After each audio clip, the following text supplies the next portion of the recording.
Évangile de Luc au chapitre 18, les versets 9 à 14.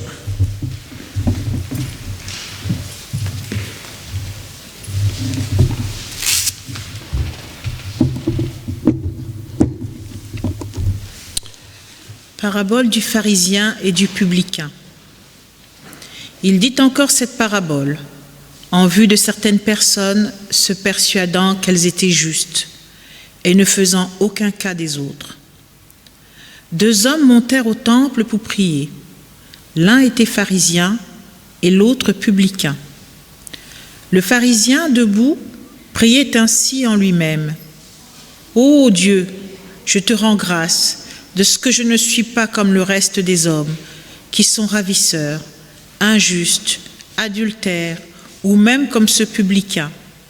Je jeûne 2 fois la semaine, je donne la dîme de tous mes revenus. » Le publicain, se tenant à distance, n'osait pas même lever les yeux au ciel, mais il se frappait la poitrine en disant « Ô Dieu, sois apaisé envers moi, qui suis un pécheur.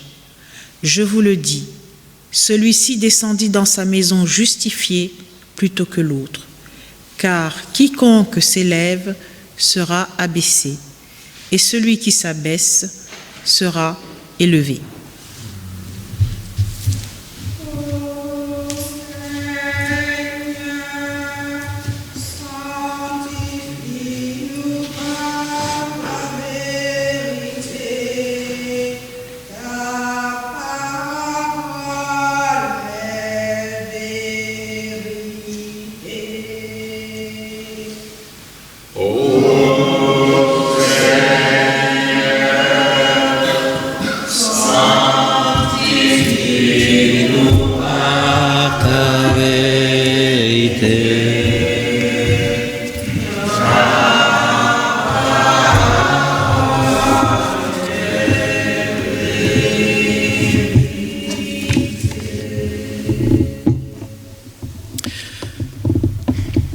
Je serais passé à côté de ce texte que le réduire à une petite fable dont la morale serait « les humbles seront élevés, les orgueilleux seront abaissés ».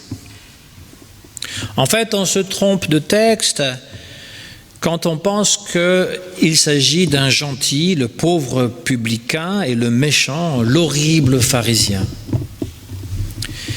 Et s'il fallait parler de gentil et de méchant, il faudrait plutôt renverser les termes, parce que devant les hommes, c'est bien le pharisien qui passe pour le gentil, il fait le bien, et le péager ou le publicain qui apparaît comme un méchant et qui a beaucoup à se faire pardonner. Le pharisien ne vole pas, ne ment pas, ne trompe pas sa femme et paye sa cotisation au temple. Les pharisiens sont connus pour observer la loi scrupuleusement, dans les moindres détails. Pourquoi alors nier que c'étaient des justes aux yeux des hommes? Pourquoi imaginer que Jésus aurait pu désapprouver le fait qu'ils ne volaient pas, ne mentaient pas, ne trompaient pas leurs femmes? Parlons maintenant du péager, ce qu'on appelle le publicain. Il était plutôt mal vu parmi les compatriotes et passait à leurs yeux pour des gens malhonnêtes. Un péager, c'est quelqu'un qui collecte les impôts pour les Romains et qui se sert au passage. Nous sommes trop jeunes pour avoir connu l'occupation. Mes parents l'ont connu, mais vous l'avez connu. 1940-1944, les gens qui collaboraient avec le régime en place, nazi, évidemment, étaient très mal perçus et donc c'était cette réputation qu'il y avait au péager, c'est-à-dire ceux qui récoltent un impôt pour le donner à un pays qui occupe le nôtre et qui se servent au passage. Donc, il ne peut pas s'agir de ce genre de morale où finalement celui qui observe les lois de Dieu est considéré comme mauvais et celui qui ne les observe pas est considéré comme bon. Voilà. La question que Jésus d'ailleurs ne concerne pas ce qui est moral ou immoral. il est bien évident qu'il n'approuve pas le mal moral et qu'il ne dénigre pas ce qui est bien fait. Mais il pose une autre question. La question, en fait, sous-jacente, c'est « Qui suis-je devant Dieu ?» Mon identité devant Dieu ne résulte pas du bien ou du mal moral que je fais, mais de la foi ou de l'absence de foi. Le texte, d'ailleurs, ne dit pas certains qui se croient justes, mais bien certains qui sont justes. Jésus ne conteste donc pas le fait que le pharisien a un comportement irréprochable aux yeux des hommes. Mais il lui reproche, en raison même de ce comportement irréprochable, de placer sa confiance en lui-même et non en Dieu. Il est très fier de lui-même. Dieu merci, je ne suis pas comme l'autre. Même en priant, c'est vers lui-même qu'il regarde. C'est à lui-même qu'il s'adresse. Je ne suis pas comme ça. C'est de lui-même qu'il parle. Il n'a besoin de personne pour être sauvé. Ah, le salut, c'est quelque chose quand même assez ambigu aujourd'hui. Qu'est-ce que veut dire le salut ? Sauvé de quoi ? Oui, j'ai ce défaut de me poser toujours des questions. Même quand j'ai fait ma confirmation, c'était même à cette époque-là, je me posais des questions.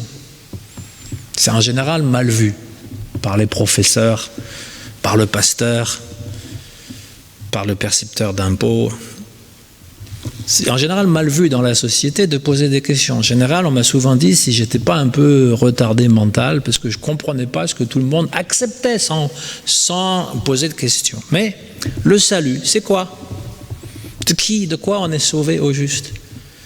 Traditionnellement, de la souffrance et de la mort. Mais qu'est-ce que ça peut vouloir dire aujourd'hui pour nous d'être sauvés de la souffrance et de la mort ? Il y a combien de chrétiens finalement qui vivent dans la souffrance, qui ne sont pas heureux. Et donc on peut leur demander, mais pourquoi ? Qu'est-ce qui ne marche pas ? Enfin, eux peuvent se demander ça. Vous avez des églises qui promettent le bonheur. Comment peuvent-ils promettre ça ? Ce n'est pas eux qui donnent le bonheur. C'est Dieu. C'est la personne aussi qui le reçoit. Comment il le reçoit ? Il y a beaucoup d'explications qu'on peut donner pour lesquelles on n'est pas heureux. On n'a peut-être pas un conjoint dans notre vie, ou alors il est décédé, ou encore il y a une maladie, ou encore on est pauvre. Enfin, il y a beaucoup de raisons pour lesquelles on ne peut pas être heureux, et on ne peut pas dire aux gens « soyez heureux » même si vous ne l'êtes pas. Ça ne se commande pas. Mais toujours est-il que le salut, qu'est-ce que ça peut bien vouloir dire ? C'est une question que je préfère laisser ouverte. Qu'est-ce que ça peut vouloir dire pour nous aujourd'hui ? C'est vrai ? On peut faire un petit peu des travaux maison. Vous savez, comme quand à l'école, vous ferez une dissertation, etc. Mais là, je ne vais pas récolter les copies pour les corriger. Je dis simplement, c'est quelque chose qu'on peut se poser pour soi-même, essayer de trouver qu'est-ce que ça veut dire pour moi d'être sauvé. En tout cas, pour le pharisien en question, il n'a pas le sentiment qu'il a besoin d'être sauvé de quoi que ce soit. Il est bien dans ce qu'il fait, dans ce qu'il est. Il nous rappelle un peu l'apôtre Paul. L'apôtre Paul se décrit comme un pharisien irréprochable. Voilà ce qu'il dit. « J'aurais des raisons de mettre ma confiance en moi-même. Si un autre croit pouvoir se fonder sur lui-même, je le peux davantage, dit Paul.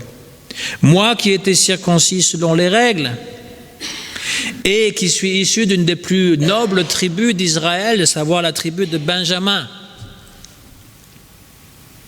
J'ai observé des jeûnes, j'ai fait des veilles, je suis devenu irréprochable en ce qui concerne la justice qui s'obtient par l'observation de la loi. Alors la loi avec un grand L, ça n'a rien à voir avec le code pénal, ça a quelque chose à voir avec les observations rituelles ou les observations de la religion. Et puis, si on s'y intéresse un tout petit peu, la loi, c'est la traduction au singulier, en grec, de ce qu'on appelle les mitzvot. mitzvot, une mitzvah, vous en connaissez au moins une de nom, c'est la bar mitzvah. Eh bien, ça n'a rien à voir avec la loi. Honnêtement, c'est une observation. Le jeune garçon devient un homme à partir de 13 ans et donc on lui apprend à lire la Torah en hébreu, etc. Tout comme nous avons la confirmation chez nous à une date à peu près semblable. Ce sont ce qu'on appelle des rites de passage et qui sont toujours soulignés. Donc c'est beaucoup plus ça, les mitzvot. Mais lui dit, il y a une mitzvot par exemple qui dit il faut dire merci à Dieu. Une mitzvah qui dit chaque jour vous devriez remercier Dieu. Ça n'a rien d'être contraignant. Si, pour celui qui toujours veut faire, qui fait la gueule, il n'est pas content, évidemment c'est contraignant de dire merci. Mais c'est comme un rappel que Dieu vous donne la nourriture, Dieu vous donne un toit, Dieu vous donne la santé relative, on va dire, mais quand même, pour aujourd'hui, on peut dire merci. Et une mitzvah. Alors, lui, Paul dit, moi je suis tout ça à la perfection. Déjà, j'ai du mal à le croire. Quelqu'un qui suit à la perfection toutes les lois. À l'époque du temple, il y en avait donc, je ne sais plus combien, c'est 613 les commandements, etc. Alors que maintenant, il y en a une centaine qui sont partis parce qu'il n'y a plus le temple. Mais enfin, c'est pratiquement impossible de les suivre tous. Les Juifs le disent eux-mêmes. Et ensuite, de se dire irréprochable, c'est toujours quelque chose qui m'étonne. Je n'ai rien à me reprocher. Peut-être pas dans l'affaire qui te concerne ou qui concerne de quoi tu es accusé, mais tu as sûrement autre chose à te reprocher parce que personne n'est irréprochable. Mais bon, passons. Jésus ne condamne pas la personne, mais le fait que le pharisien place sa confiance en lui-même. Aujourd'hui, il est très question dans la psychologie populaire des livres que vous achetez sur le marché d'avoir confiance en soi. C'est plutôt le contraire, on a manque de confiance en soi. Mais il y a une juste mesure à avoir entre un manque de confiance en soi et l'orgueil démesuré de croire que finalement on est meilleur que les autres. Il faut pouvoir justement reconnaître sa faillibilité, qu'on n'est pas parfait, justement, on n'est pas irréprochable, on n'est pas parfait, on ne se suffit pas à soi-même, on a besoin des autres. Paul d'ailleurs va se transformer sur le chemin de Damas, il va avoir une transformation radicale, il va rencontrer Jésus. C'est son expérience qui est racontée 2 fois dans les Actes des Apôtres. Lui-même ne la raconte pas en détail. Il dit simplement qu'il a eu une expérience mystique, spirituelle, qui a bouleversé sa vie. Lui qui persécutait les chrétiens au nom d'une religion qui est parfaite, eh bien, il s'est retrouvé à terre en rencontrant Jésus sur le chemin de Damas, à tel point qu'il l'a vu, il l'a entendu, il est devenu aveugle par la lumière qui éclairait, qui sortait de Jésus, et 3 jours durant, il ne voyait plus. Il a été donc voir un frère chrétien qui lui a fait comme un rituel pour pouvoir lui rendre la vision. Et donc sa mentalité et son engagement dans la vie a complètement été changé, évidemment. Et c'est de ça qu'en fait Jésus parle. Il parle de cette transformation du cœur. Peut-être que vous n'êtes pas dans la situation du pharisien qui pense « je suis content de ne pas être comme mon voisin ». Quoique, il y a quand même des voisins qu'on trouve quand même très à plaindre et on est content de ne pas être comme eux. On devrait plutôt remercier le Seigneur d'avoir ce que nous avons, au lieu de nous comparer avec l'autre qui n'a pas les choses essentielles. Mais peut-être que vous êtes dans la situation de quelqu'un qui manque de confiance en soi et donc qui se lamente. Mais que ce soit un manque de confiance ou un trop-plein de confiance, l'orgueil, eh bien Jésus est pour vous, il est pour nous tous, c'est-à-dire qu'il y a une conversion qui est possible, qui va nous transformer. Alors, maintenant pour le péager, le publicain. Jésus n'approuve nullement son comportement. On a vu avec Zachée, qui était un publicain, qui monte sur un arbre, etc., qui voit Jésus, Jésus le voit et dit « Ce soir, je mangerai chez toi ». Et le fait que Jésus est venu le voir, manger chez lui, ça l'a tellement bouleversé, et la personne de Jésus et ses enseignements, qu'il a décidé de par lui-même de rendre tout ce qu'il avait volé. De redonner finalement aux gens ce qu'il leur avait soustrait avec les impôts pour César. Il s'était servi au passage assez copieusement, donc il prend lui-même la décision parce qu'il y a un changement de cœur. Il y a un changement de perspective, il réalise que finalement, il a fait mal. Et donc ce péager, il prie de la même manière, mais il ne se présente pas devant Dieu avec toutes ses réussites, il ne prend pas Dieu à témoin, il lui demande d'être miséricordieux. Il ne vient pas devant Dieu avec les mains pleines de mérite, mais les mains vides, mais ouvertes. Comme un enfant qui peut tout recevoir de Dieu, mais n'a pratiquement rien à donner. Donc, notre identité devant les hommes, dans la société, est quelque chose de différent que notre identité devant Dieu. Même si nous sommes moralement condamnables, même si nous n'avons pas autant de talent que quelqu'un d'autre, même si nous n'avons pas autant d'argent, de notoriété, nous sommes quand même un enfant de Dieu, pour Dieu. Et il faut pouvoir le découvrir, il faut pouvoir l'accepter, mais toujours avec ce sentiment d'un merci, d'une reconnaissance, d'une gratitude. Il y a un Dieu. Les gens doutent de l'existence de Dieu. Ils ne doutent pas de l'existence du Covid, même si on ne peut pas tout à fait on en parle et puis tout le monde y croit. Mais ils doutent de l'existence de Dieu. Ils ne savent pas s'il existe, et puis s'il existe, les athées, ils me font rire. Ils ne croient pas en Dieu, mais ils le rendent responsable de tous les malheurs. Alors, il faut savoir, tu crois en Dieu ou tu n'y crois pas? À la rigueur, ils croient au démon qui est en train de tout détruire. Mais quel intérêt? Donc, d'ailleurs, quand on a des discussions sur le diable, c'est assez intéressant. Ça fera hurler des conservateurs.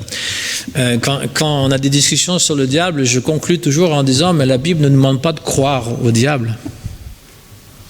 On n'a pas besoin d'y croire. Elle nous demande de croire en Dieu. Il y a quelqu'un qui était venu pour me dire, oui, je sens que je suis possédé, etc. Oui, c'est peut-être possible. Mais il n'y a pas de nom plus élevé que Jésus, et tout ce nom-là peut délivrer, en fait, de n'importe quelle soi-disant possession.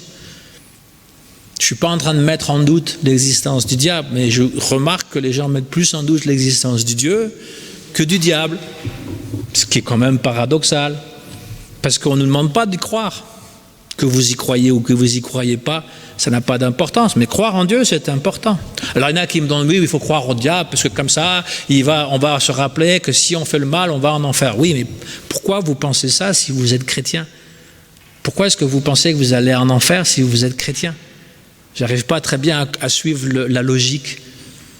Il y en a qui me disent, mais on ne sait jamais. Ils me disent aussi, on a beaucoup de saints parce qu'on ne sait jamais, il y en a au moins un qui peut-être qui va pouvoir nous retirer. Non, la bonne nouvelle, c'est que vous êtes sauvés. La bonne nouvelle, c'est que le salut est déjà dans votre vie. C'est juste une question d'y croire. La foi, c'est ça, c'est pas de croire à un Dieu qui est assis sur un nuage avec une longue barbe blanche, c'est pas ça, ça c'est des fantaisies. Mais de croire que votre vie est entre les mains de Dieu et qu'il vous veut du bien. En gros, c'est ça. Et qu'il a envoyé son Fils pour nous sauver, pour nous tendre la main, et qu'il le fait sans arrêt. Mais nous, on trouve des fois des raisons pour ne pas l'apprendre. Le péager est justifié malgré ses péchés.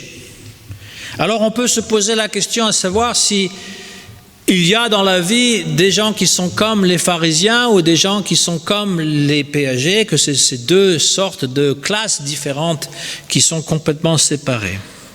Et on peut se poser la question à savoir lequel des deux je suis. Un pharisien ou un publicain?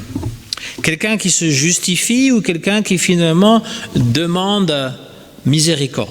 Eh bien, je pense que nous sommes un peu les deux à la fois, pas en même temps. Ça, c'est un peu schizoïde. Si on est à la fois fier et dépressif, il y a quelque chose qui ne va pas aller très loin. Mais alternativement, un jour comme ça, on se justifie pour beaucoup de choses d'ailleurs. Dès qu'on nous dit quelque chose qui ne nous plaît pas, qui vient contredire ce que l'on fait ou ce que l'on dit, on se justifie. On va expliquer pourquoi. On va essayer de donner les raisons. Et puis, d'autres moments, eh bien, nous avons besoin de l'aide. De l'aide de Dieu, de l'aide des autres. Parfois, nous sommes pleins de nous-mêmes, parfois, nous sommes dans le doute, parfois en désarroi, et nous nous tournons vers Jésus. Martin Luther donnait cette définition, d'ailleurs, du chrétien. À la fois juste et pécheur. Nous sommes justifiés par Jésus, mais pécheurs quand même. Ça m'avait étonné quand j'étais dans l'ancienne paroisse où j'étais, il y avait à la mort d'un prêtre, donc il y avait une cérémonie, et à un moment donné, durant la cérémonie, ils ont dit, nous enterrons un pécheur. Ça m'avait surpris. J'avais posé la question après au prêtre, il dit, oui, mais même si on est prêtre, on est quand même un pécheur. C'est-à-dire qu'il n'y a personne qui est irréprochable, mais un pécheur qui est justifié. Et puis il y avait une autre partie de la cérémonie, je ne sais pas s'ils le font partout, mais ils prenaient le cercueil et ils cognaient doucement la tête, enfin là où il y avait la tête, sur l'autel, pour montrer qu'il avait consacré sa vie à la parole. C'était très symbolique, c'était très touchant de voir ça. Un pécheur, mais qui a quand même consacré sa vie à la parole. Et donc, Martin Luther, il avait cette phrase, donc, de dire que le chrétien est à la fois justifié, il est juste comme le pharisien, et il est pécheur comme le publicain. C'est l'être humain qui est à la fois aliéné, pécheur et perdu, mais aussi accueilli, justifié, restauré dans sa dignité de fils et de fille de Dieu, dans un chemin de liberté. En Christ. Voilà tout le programme qui nous est donné. C'est-à-dire que nous n'avons pas besoin d'être parfaits. Nous ne le serons jamais de toute façon. Nous ne serons jamais parfaits. Celui qui se dit parfait, eh bien, il a l'imperfection de se croire parfait. Il est orgueilleux. Celui qui se dit parfait, ça veut dire qu'il ne veut pas voir les choses qu'il fait mal. Voilà, il n'y a pas une nécessité d'être parfait pour recevoir la miséricorde qui vient d'en haut. Il suffit simplement de se rendre disponible, de l'accueillir et de ne pas la garder pour soi-même, parce que si on est logique avec nous-mêmes, c'est de dire si Dieu est miséricordieux envers moi, même si je ne le mérite pas, ça veut dire que l'autre à côté de moi, au lieu de me dire heureusement que je ne suis pas comme lui, ça m'arrive de penser que heureusement que je n'ai pas cet handicap, bien entendu. Ça m'arrive de dire que Dieu m'a choyé, bien entendu, mais je dis plutôt merci. La pauvre personne qui a cet handicap doit vivre avec. Ça, c'est pas drôle. Ça, c'est pas drôle. Et on ne peut rien y faire. Parce que c'est comme ça, c'est la nature. Moi, je refuse de croire que c'est Dieu qui punit les gens. Je pense plutôt que c'est la nature. Ou encore, ce que j'appelle le hasard, parce qu'il y a une grande part dans nos vies qui sont indéterminées et on a beaucoup de mal à l'accepter. Mais c'est comme ça. Et donc, je remercie pour ce que Dieu m'a donné, mais je ne vais pas me comparer en disant, attends, lui, franchement, ou elle. Voilà, et même lui, ou elle, c'est ça. L'évangile, c'est ça. Ça veut dire qu'il n'y a pas de hiérarchie, que finalement nous sommes plus ou moins tout le monde, à part à cette miséricorde, comme la pluie qui tombe. La Bible dit, il pleut sur tout le monde, sur le riche, le pauvre, sur le méchant et le juste. Il fait soleil aussi pour tout le monde. Et donc, il n'y a pas de discernement. Par contre, nous pouvons nous abriter de la pluie ou nous cacher du soleil. Et ça, c'est notre responsabilité d'être là où, finalement, Dieu se présente. De ne pas dire non, de l'accueillir dans notre vie. Voilà pour aujourd'hui. Amen.